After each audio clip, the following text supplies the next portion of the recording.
Okay, we are in 058021. We extended paper 2, right? Paper 2. So this paper is expected to last for just 1 hour 30 minutes. Let's quickly dive into it proper. Don't forget to go through the instruction like we've been saying since, and make sure you follow all the instructions. So, okay, question 1 says the diagram shows two sides of parallelogram A, B, C, D. So now the question here is that for it to be a parallelogram, of course, what parallelogram means there are two parallel lines in this section, right? So that means there's a line here that should make this particular shape a parallelogram. So but the point there is that how do we get that line? So we're going to look at it from, okay, if this particular line is, if this particular one BC is also should be parallel to something, so where exactly is it going to be? So we count from here 1, 2, 3, 4. So we come to this point of E and also count inside 1, 2, 3, 4. So we count upward again 1, 2. We count upward 1, 2. So that means this point of C is also the same thing as the point here. So what we do now is to join A to that point. So we join A to that point. Nice one. So with this, we are able to achieve the parallelogram. So A, B, C, that is now our D. So the point of our D is what now? So you look at where the point is at 3. So we have when X is minus 3, our 7, then our Y is what? 7. So that is the answer. Minus 3 and what? And 7. Question 2 says, Gita has a box of toy. She picked a toy at random from the box. The probability that she picked a wooden toy is 0.6. So of course probability is 0.6. Work out the probability that she does not pick a wood toy. Now the probability is either 1 or 0, right? It's either 1 or 0. But since she picked something, that means the total probability there is 1. So now how do we know the probability that she didn't pick anything? So we now say, okay, if she didn't pick anything, that means 1 minus what? 0.6. And that will give us 0.4. So our answer there is what? 0.4. Now we are told that this is the table. So the box contains 3 types of toy: wooden, plastic, and metal. Now if you look at the diagram now, so they ask to feed, you see where to complete the table. First, 0.6 is the probability that he picked a wood. Now we're told that plastic is 14, metal is 14, meaning that they are the same. So the probability that he picked either plastic or metal is let's say if it is x because they are the same. So the sum of everything here should give us 1. So 0.6 plus x will give me 1. So I will now have 0.6, right? 0.6 plus what? 2x is equals to 1. So 2x is equals to what? 1 minus 0.6. So that will give us what? X will be equal to what? 2x is equal to 0.4, which I'll have at the end of the day. I'll have x to be equal to what? 0.2, right? 0.2. So that means my x here is what? 0.2. So here is also what? 0.2. Now the question now continues by saying that we should we are looking for what will be here. Now it is actually very simple, since we know that the probability of we know that he got 14 here, got 14 here. So how do we get the exact number, the number of wood, if we have 0.6 here as a probability? So we're going to get that through knowing what the total number is. So we know that the probability of getting 14 all over, let's say the total number t is equal to 0.2. So when we cross multiply now, we have 0.2t is equal to what? 14. So divide both sides by 0.2, 0.2, cancel, then your t becomes equal to what? Give us 70. So it means we have 70 there as the total number of both wood, plastic, and metal. But since we have plastic and metal to be the same, so wood will be, we're going to say, okay, to get the wood, we want to subtract it from 70 because they are the same, minus in bracket what? Plastic plus what? Metal. So the wood will become 70 minus 14 plus 14. So my wood become 70 minus 28. So wood becomes what? 42, right? So our answer here is what? 42. Question number 3. Question number 3 says we should complete the table, right? So we have the table showing the information of 2 sequences. So if I have my sequence A, what will be what? So the 5th term, if the n term is defined as this, so the 5th term will be what? 60, right? Minus 4 in bracket 5. That means 60 minus 20. That means we have 40. So if the 5th term is by sequence B, we have this particular term, n term. So my T5 at this point will be 5 square minus 300. I have 25 minus what? 300. That will give us what? So I have minus this. Because 25 minus 300 will give us what? Minus that. So take note. The question says find the smallest positive number of the sequence B. So what we're going to do here is that since T5 is giving us 275. So T6, because now 27 minus 275 for T5. So if I put T6, I will see, so it will take me a long time. So let me track above. Let's say I have T11. Let me approach up. That means I have 11 square minus 300. Let's see what will happen there. So 11 square is equal to 121. So 121 will not still give me my answer. So I will change the 11. That means 121 can subtracting from 300 will still be negative number. So I'll have to go up again. Let's say I go up to 15. Let's see what happens to 15. So if I say 15 square, I'll have I will not still get my answer. So let me go up again to, let's say 18, for example. So if I say 18 square, I have 324. So I'm getting more than 300. So when I use 18, if I square 18, I'll get more than 300. So let me come down to 17 first. As if 17 square, I have to. So that means it's 18. That is the best answer. So that means 18 square minus 300 will give me 324 minus 300. So my answer here is what? 24. So answer here is 24. So 24 is the question. Number 4 says find the greatest odd number that is the factor of 140 and 2. Greatest odd number. So what we're going to do is that we have to break them down individually. First of all, so we have 72 here. We've done this before. 35. Then 5 here, 7. Then 7 here, 1. We've done this before. So 210. We have 2 here, 105. We have 2 here again. We have I think it should be can 2 go here? No. We'll try 3. We have 35. 3 here again. So 3 can 3 go here again? No. So we try 5, which will give us 7, and 7 here. You have 1. So here directly you can see the odd number. What is common between them? 35, 35. If you want to go that way, you have 35. But if you don't want to go that way, you can just go and say 140 is equals to what? 2 times 2 times 5 times 7. You have 210, which is equals to what? 2 times 3 times 5 times 7. So when you factor the common term and multiply them to, you have your 35. Yeah, one term here. When you times them, you have your 35, right?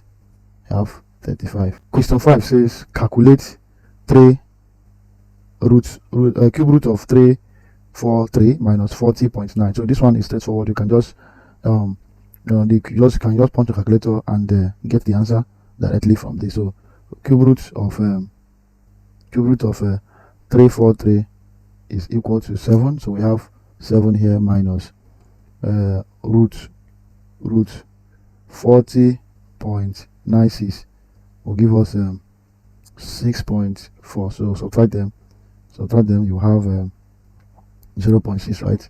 So I have 0.6. Okay, the B part of it says we should solve this. So in this case, we're going to apply a simple Bodmer's rule. Bodmer's rule says you should multiply before you add. So we're going to say 4 times 6, 4 times 16 will give us 64. So I have 192, right, plus 64, all in bracket what? 1.25.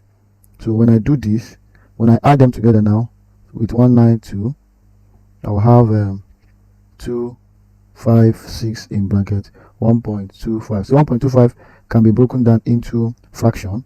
So here I'll be having 256 in bracket 125 over 100. So you can simplify it further. So when 5 go here, so we have 25. When 5 go here, we'll have 20. When 5 go here again, I have 5. When 5 go here, I have 4. So at the end I have 256 all in bracket what?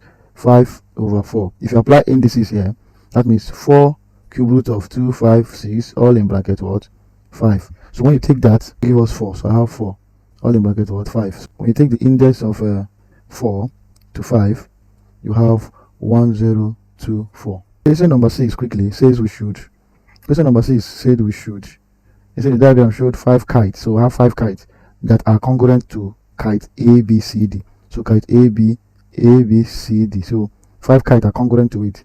Then the question now says that each kite is joined to the next kite along on one edge. So the angle DAB is equal to 40 and DCE is a straight line. So now find the value of x.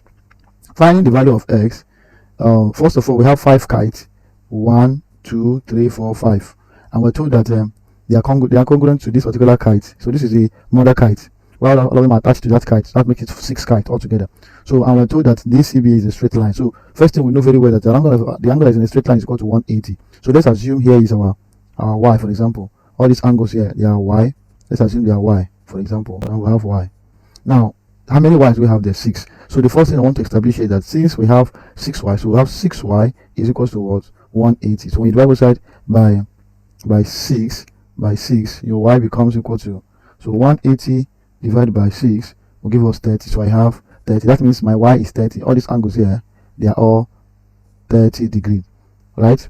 They are all 30. But remember, we're asked to find x. So if here is 30 and here is 40, so now one thing again that we are sure of here is the angle at this point. We've gotten the angles. This one is 30, so this one is 40. So what we know very well is that this angle here is equal to this angle here. So let's call it x.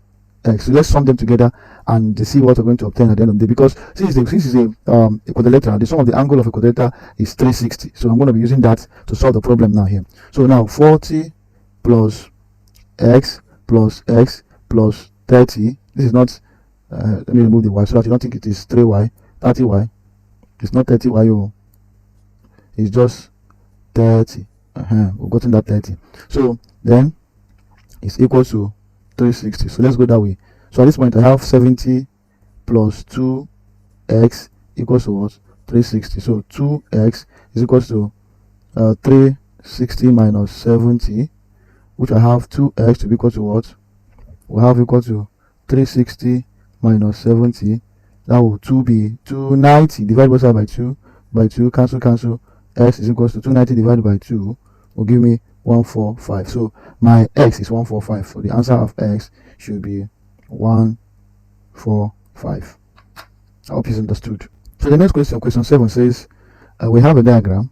Show that the diagram shows a shape made from the triangle JKL and a semicircle with a diameter JL. So the JKL is a isosceles right angle triangle with JK equal to JL, which is equal to 12.8 centimeter. Now we have to calculate the area of this shape. First of all, if you look at this shape very well, carefully, you will notice that we have two shapes there. We have semicircle, the whole of this place semicircle, we have a triangle here, right? So we're going to be seeing them individually. Since we're asked to find the area, of course, we know that the area of a circle is equal to what? Pi r square. So for a semicircle, SC is equal to pi r square, right, divided by 2. That is this area of a semicircle.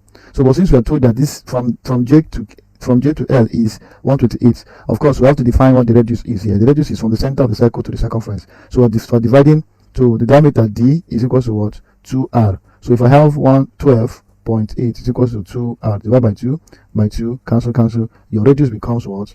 6.4, right? 6.4. So 12.8 divided by 2 will give us 6.4. So now that means my area of a semicircle is equal to what? 6.4 centimeter, right? So I've gotten, sorry, what am I?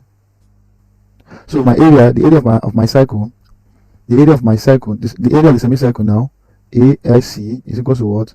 3.142 times what? 6.4 square all over 2. Don't forget that you're asked to use 3.142 as your pi, so that's why I'm using it directly. So 3.14, so let me get the square for 6.4 square will give me this, then times 3.142 will give me this, divide it by 2, we'll have 64. So area of a semicircle is now 64.35, approximately 64.35. Now the next thing I want to do is to find the area of the triangle, right? Because that's what you say, find the area of the shape. So the triangle. So for area of a triangle here is equal to what? Half base times height.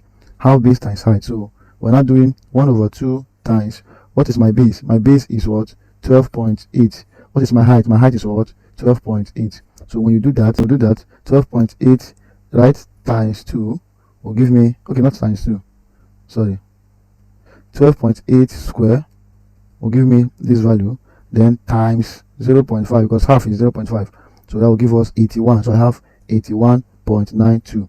So now to calculate the area I will now say the total area is equal to what?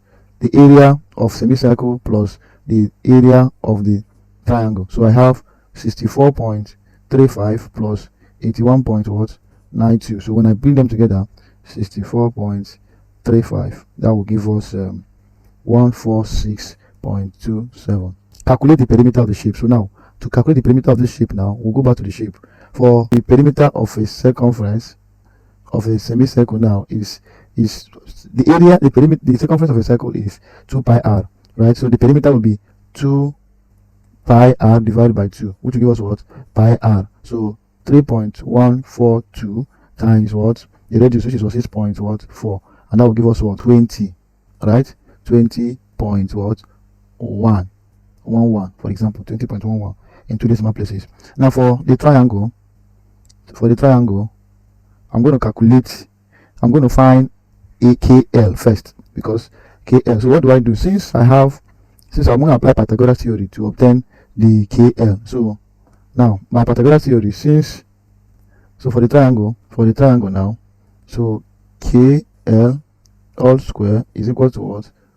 12.8 square plus 12.8 square. So take that note. 12.8 square, right, times 2. That will give us 327.68. Remember, so which is for my KL. So KL becomes the square root of 327.68. So when you take the square root, you will have 18. I have 18.11. So that means I've gotten my at this point I've gotten my okay, let me put it where we can see it clearly. Yeah, I've gotten here as what? 18.11. So the next thing I want to do here right now is to do what? Is to sum the second. So the perimeter now, the perimeter will become the PSC plus what? 18.11 plus 12.8. PSC is what? Something as what? 20.11 plus 18.11 plus 12.8. So perimeter, everything will give me what? So 20.11 plus 18.11 plus 12.8. That will give us what? 51.02. So I have 51.02. That is the answer. Question number 8 says these are the first 5 terms of a sequence, right? The first 5 terms of a sequence. So what do we do here? The first 5 terms of a sequence is to find the expression of the nth term of the sequence. So we'll look for the difference. 18 minus 11 will give us what? 7. We have 25 minus 18 will give us 7. So the difference is always 7. So we'll keep the 7 ready. So that means for us to get the nth term, Tn, remember we're going to start with the difference 7. Then what are we going to multiply to 7? When we add something to make it 11. So we say, okay, what are we going to multiply by 7? We can call it n, and add what to make it 11 first. So, and if we add 4, it will give us 11. So that means, let's test it. So T1 is equals to 7 raised to power 1, 7 bracket 1 plus 4. That means we have 7 plus, so it gives us 11. So let's try it. Let's test it for the 1, 2, 3, 4. Let's test it for the 4th term. So T4 is equal to what? 7, 4 plus 4. So 7, 4 plus 4. 7 times 4 with 28, then plus 4 equal 32. So that means it's correct. So our answer here is 7n plus 4. Okay, question number 9 says the value of a car is 8,000. Each year, the value of the car decreases exponentially by 25%. Calculate the value of the car in 3 years. So first of all, we take note of some of the information here we have. The first is that it decreases exponentially. It decreases exponentially. First, let's bring out our values, our perimeter, sorry. So I'll have our principal to be what? 8,000. Then we have our rate to be what? Since it is decreasing, that means it will be a negative 25%. It decreases. Then our yield, which is our time, will be what? 3 years. So an exponential function, you always remember to use the rule, to use your, so the amount here, which is a, is equal to principal in bracket 1 plus what? The rate over 100 all into what? T. So we're going to be using this formula to obtain our answer. So we're looking for, say, calculate in 3 years. So the amount in 3 years will be principal is what? 8,000 in bracket 1 plus what's the rate? 25 minus 25 over 100 all into the time is what? 3 years. So which will give me 8,000 in bracket what 1 minus 25 over 100 will give us 0.25, right?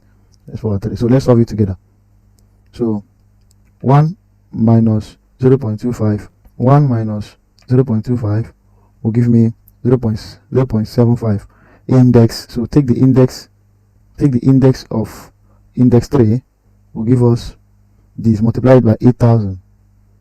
That will give us 3,375. Next question said, Amia, I don't know, invest 1,500 in an account. The account paid compound interest at the rate of this per year.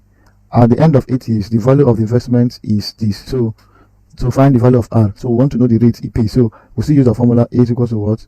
P in bracket 1 plus R over 100 all in the time, right? So we're told that this is the amount he got at the end of the day. So put it down, 1656.73, which is equals to the principal is what? 15 in bracket 1 plus our R all over what? 100. Then our time is for 8 years. So we're going to be solving this. So the first thing I want to do here is to divide both sides first. Let me remove my 15. Let me divide both sides by 15. So I cancel this to this. So let me know that one is gone first, right? Because I'm making my R the subject. So I have to remove everything that is around the R function. So now 1656.73 divided by 15 first. So let me clear that one first. So I have 1.1045. Let me just take it this way. Then is equal to 1 plus R over 100 all in the bracket of 8. So my 8 will go to the other side. So I will transfer my index of 8 to the other to cross over the cosine, which will give me 8 cube roots of 1.1045, for example. So this is actually very simple. You just need to know your simple arithmetics, right? 8 cube roots of 1.1045. So take the, let's do it that way, second function, 8 1.1045. So we have 1.0125, which is equal to 1 plus R over 100. So move your 1 to the other side. I have 1.0125 minus 1 equals to R over 100. R over what? 100. So minus 1 from it, you have 0.0125 is equals to R over what? 100. When you cross multiply, R is equals to what? Times 100. We have 1.25. So my radius, my R there will be 1.25. So 1.25. 11 says we should find the inequality that defines the unshaded region. So how do we do this? First of all, we'll look at it. How many lines do we have there? So first of all, let's take note of all the directions, all the points, right? So here we have this line, right? This is for when my y is equal to 1. The next one is this line when my y is equal to what? 5. So I also have this line, right? And finally I have this line. So these are the lines that makes up my value here. So at this point here is when my x is equal to what? 6, right? And this is the equation line. So it will be my y is equal to what? X at this point. Is my equation line. So now for these ones that are thicker, this y-axis are thicker. Now the line is not broken, right? The line is broken, equation line, which means that my y at this point is less than what? X, because it's broken. It's less than x because it's broken, right? Then the next thing we have here is my y is equal to 5, my y is equal to 1. So, and they are thick lines, right? They are thick lines. So it means that my y is less than or equal to 1 and my y is less than or equal to 5. When you bring them together, that means my y becomes less than 1 becomes less than or equal to y when y is less than or equal to what? 5. So we have 1 less than or equal to y less than or equal to what? 5, because the lines are broken. They are thick lines. So finally we have my x, which is less than what? Without inequality, without equality sign. So I now have my x, which is less than what, 6, because the lines are not broken. That's inequality. So I wanted to represent them. So question number 12 says we should solve the simultaneous equation. So what I want to do first is to multiply everything by the first equation. This is first equation, second equation. I'll clear the fraction because it will be difficult to solve it as a fraction. So how do I clear this fraction? I'll multiply everything here by 2. So times 2 will give me 3x plus what? 2 times 5 will give us 10y equals to what? 10. Yeah, I'll still repeat this my own, which is 4x minus 3y equals to what? 46. So when you do this now, I have to make something uniform. If I want to use the elimination method. So what I will do here now is to multiply this by 3, this by 4, this by 3. So when I multiply it here by 4, I'll have 12x plus 40y equals to 40. Here by 3, 12x minus 9y, right, equal to, I multiply by 3 here, 46 times 3. I have 138, right? So I can now eliminate peacefully. So 12 minus 12 is gone. I'll start from down to up. 12 minus 12 is gone. So minus 9y minus 40 will give me minus 49y, which is equal to, then 138, right, minus 40 will give me what? 98. So divide both sides by minus 49, minus 49, minus 49. So my y becomes equal to what? Minus 2. Abi? Yes. So minus 2. So my y is minus 2. What about my x? So the next thing to do is to find the value of x. So I'm going to use any of the equation. We're going to use equation 2 here, which is 4x minus 3y equals to 46. So put in the value of y. So I have 4x minus 3 in bracket minus 2 equals to 46. So 4x minus plus 6 equals to 46. So 4x is equals to 46 minus 6. So 4x is equals to 40, which will give me my x to be equal to what? 10. So here is my 10. The next question says the diagram shows the cyclic equilateral. So find the value of, by the rule of circle theory, opposite angles are equal, right? So that means p plus equal to 180. P plus what? 4m plus 38 is equal to what?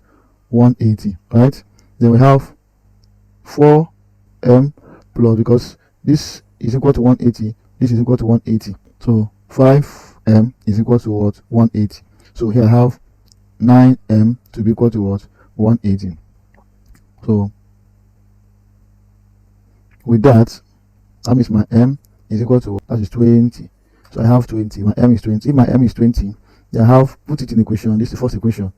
So here is first, here is second. So that is my p plus 4 in bracket 20, then plus 38 is equal to what? 180. So 4 times 20, my p becomes 80 plus 38 equal to 180. So p is equal to what? 62. So question number 14 says we should calculate the area of the shaded major sector. So the major sector here is this area. So how do we calculate it? Also, okay, the shaded part, which will be 360 minus 48. That will give us the outside part, which is what? 312 degree. Abi? So we have 312 degree.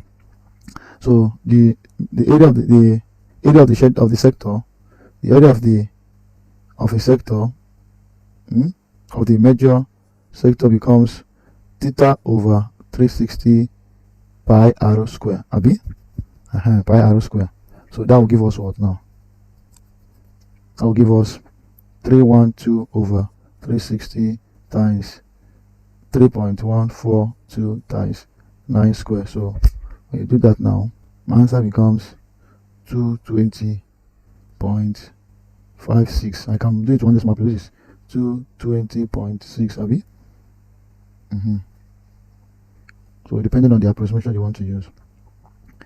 15 says write 0.146 as a fraction of the same in its simplest form. So what do we do? You must show all your working. That's actually very simple. So the first thing we want to do here is to take note of the value. So let's assume our x to be 0.146. Remember the you're calling, right? That means if they are recurring, that means we are trying to say that the answer x is something as 0.146464646. So they are just recurring like that.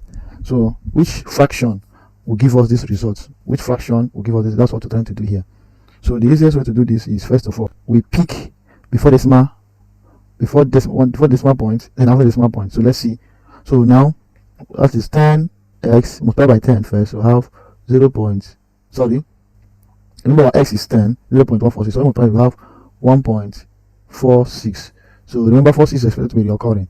Then the next one is other decimal places. So you count it 1, 2, 3. So 3 is in 1000. So you take it into 1000 under x. That will give us what? 146.46 recurring. And so the next thing is to subtract, right? We subtract them. We subtract 1. This is 2. This is 1. So when 10 it goes out of 1000, we have 990x equal to 146.46 minus 1.46. That will give us what? 145. Divide both sides by 990 by 990. So we can get our x. So our x becomes, we can simplify. Divide by 990.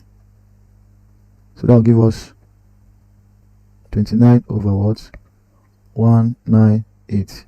That is what our answer is expected to be.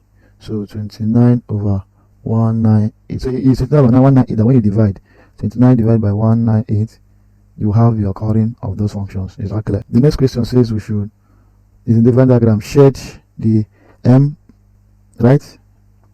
M prime intersection n prime. So this will be very easy if you use numbers to denote it, so that you know the exact place where you go to. So when you say m prime, that means the outside, right? So the inside is excluded, so it's just the outside. But if you want to know it clearly, let's assume that my m is equal to 1, 2, and my n is equal to 2, 3, for example, and I have a union of 1,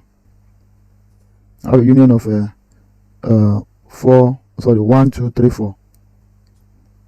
1, 2, 3, 4. Right? So m prime will be I'll be removing 1, 2, so I'll be having 3, 4. Then n prime will be, I'm removing this one, right? I'm removing 2, 3. For that means I have 1 and what? 4, right? So when I take the intersection, so 4 is the intersection, right? So 4, remember 4 is outside, so I'm shading outside. That's how easy it is. So this one says we should find the number of B intersection. So in this case, it will be easier for you to, if you don't pay attention, it will look somehow confusing, but it's actually very simple. All you need to do is you can bring out your A. What is your A?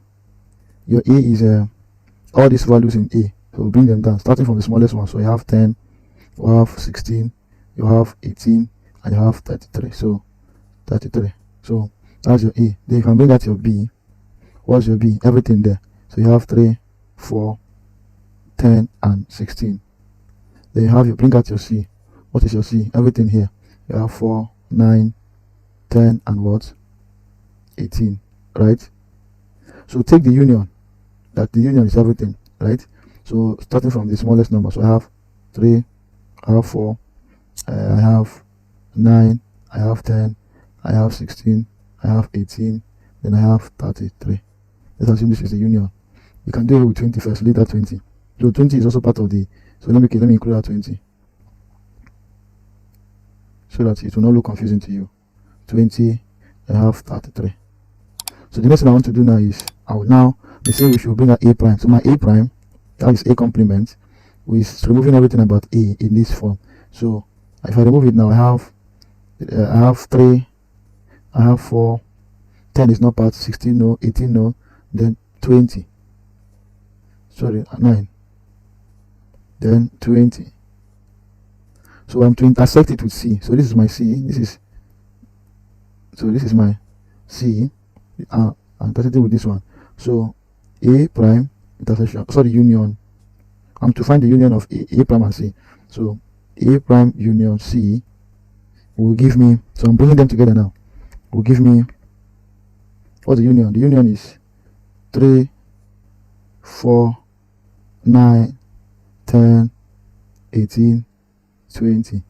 That's the union, right? So in this union, we have to intersect it with B. So we'll now say B intersection A prime union C is equal to, so we'll take the union, we'll take the intersection. That means we're taking this and this, right? So what is intersection? What is here and is there? 3 is there, 4 is there, what else again is there? We have, because in this one 9 is there, okay, 10 is there, and that is all. So we now sum them. So the number of B intersection A prime union C is equal to 3 plus 4 plus 10, which is equal to what? 17. So we have 17. So the next thing we want to do here is calculate the triangle ABC. So in this case now, the area of a triangle is half base times side, but when an angle is sustained inside it, so the area becomes half base times height sine the angle sustained. So the angle sustained is at B, sine B. So we have 1 over 2 times 6, alright, 6.7 times 5.9, then times sine what? 81. So do that, 19.5, right? Question number 18 says we should find, so the diagram shows the graph of this. By drawing the suitable straight line, solve the equation. So if you notice very well, this, my y is already given as x cube. So this graph here is the graph of my y, and we're told here that this my y is also equal to 2. That means here y here is equal to 2x. So now what do we do now to get a suitable line? So we pick the value of x. So if when x is 0, my y will be 0, and when x is 1, my y will be what? 2. So we're going to draw a line of x is 0, y is 0, that is this point. When x is 1, here, my y is 2. My y is 2 when x is 1. So I will draw a straight line joining that point. So the next thing we want to do here is the point where the line meets this point. So from here to here, to be able to know that point. So the first one is 0.5. Alright, second one is what? So if here is 1, so 0.5 to 1, so this is like 0.6789, 0.9. okay, factorize completely. So first thing, what is common, what can go into them? I see that 3 can go there, so bring that 3 out. So when 3 go into 12, I have 4. 4m square minus 25t square. So these part values looks like perfect square, so I can write them as 3 in bracket 2m square minus 5t square. Alright, so which will give me 3 for this is something as saying if I have a square minus b square, something as what? A minus b, a plus b, abi? So if I take that way, now I have 3 in bracket 2m minus 5t, then I have 2m plus 5t. So that's my answer. My answer is 3 in bracket 2m minus 5t, then 2m plus 5t. That's my answer. So question number B of that 19 says we should factorize this too. So yeah, I have this and this to deal with, this and this to do, because these are something that I see that I can. So let me factor out y out first. So I have x plus 3, for example. Now if I factor out 15 and 5, let me plus 5 out here. I'll be having 3 plus what? X. Addition is commutative. So 3 plus s and s plus 3. So I have y equals to s plus 3 plus 5 s plus 3. So when you bring it, I have y plus 5, I have s plus 3. So y plus 5 s plus 3. Solve the equation. So in this equation, we have to solve this equation, question number 20. In this question now, how do we solve it? And we're told that the angle is between 0 to 360. So first thing, let's find the value of x first. At least 8 sine x plus 6 is equals to 1. 8 sine x is equals to 1 minus 6. So 8 sine x is equals to what? Minus 5. Divide both sides by 8 by 8. So sine x will become equal to minus, so 5 divided by 8 will give us 0.625. So x becomes sine inverse of what? 0.625. So second function, sine inverse of answer will give me 38. So my x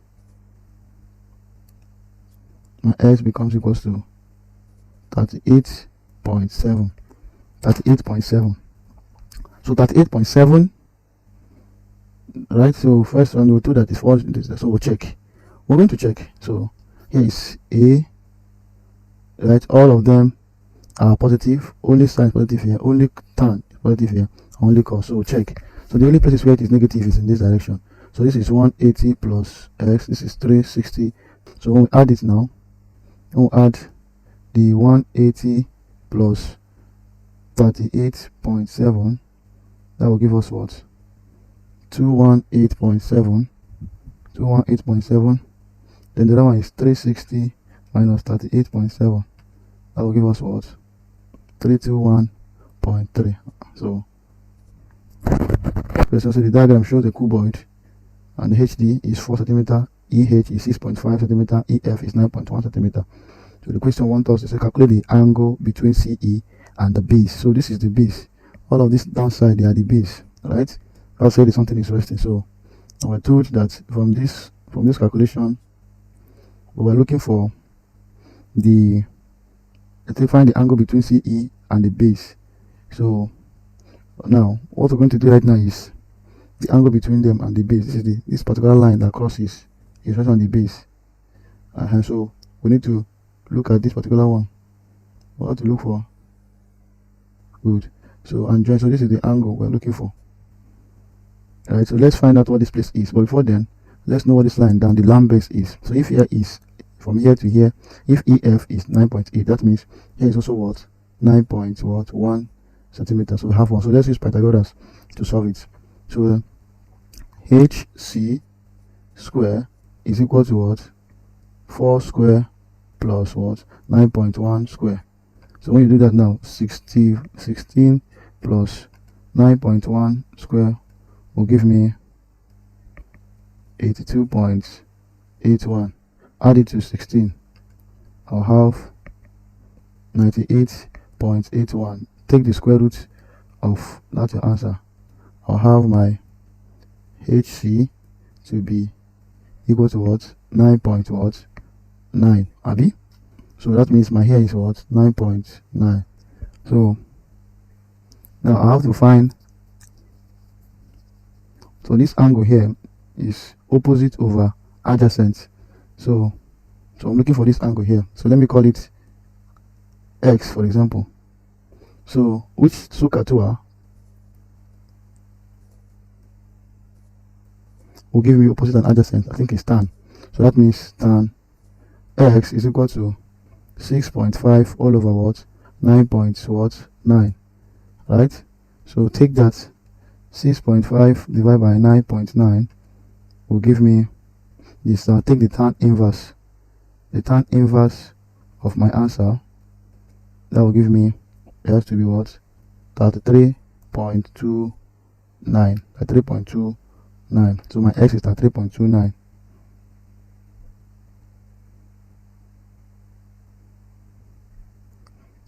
So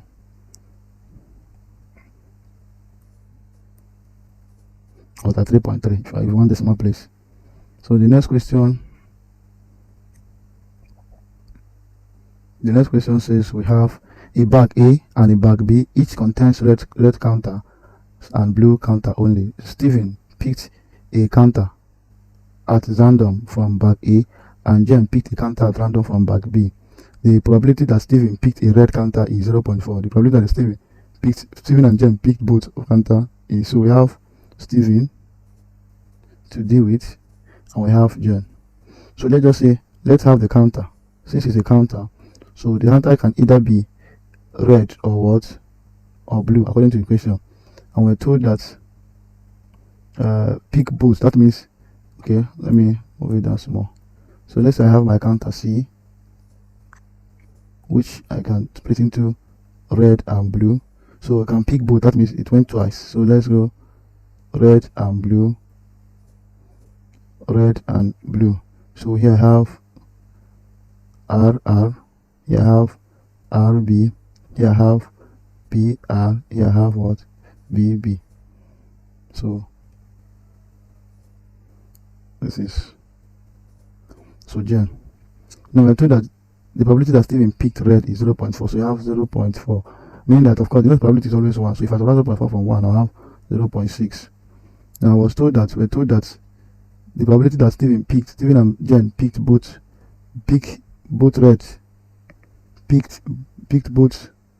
red counters, that is, this is 0.25. Are you following? Do you understand what they're saying there? So I picked both 0.25. So meaning that this times this times, let's say A here, should give us 0.25. This plus this should give us 0.25. Alright? So we're looking for that probability where the both of them picked 0, so they picked, so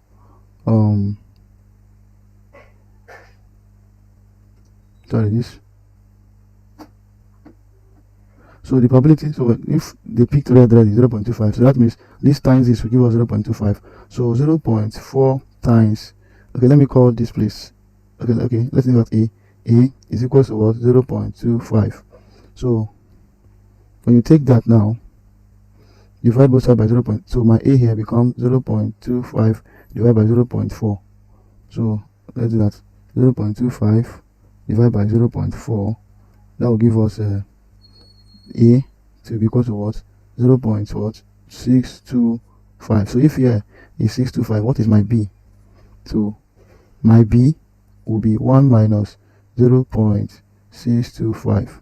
So 1 minus 0.625. That will give me my B to be equal to 0.375. So my B is 375. So now, if here is, so here I have, so for this one now, I have 0.375.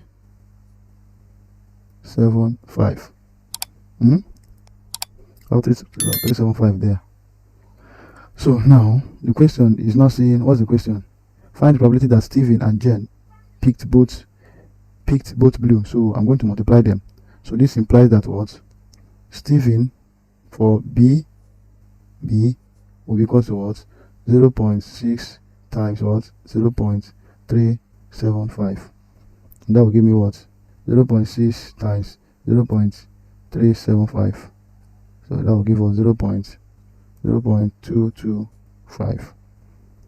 So that's the end of the session. Thank you for watching. See you in my next video on 058022.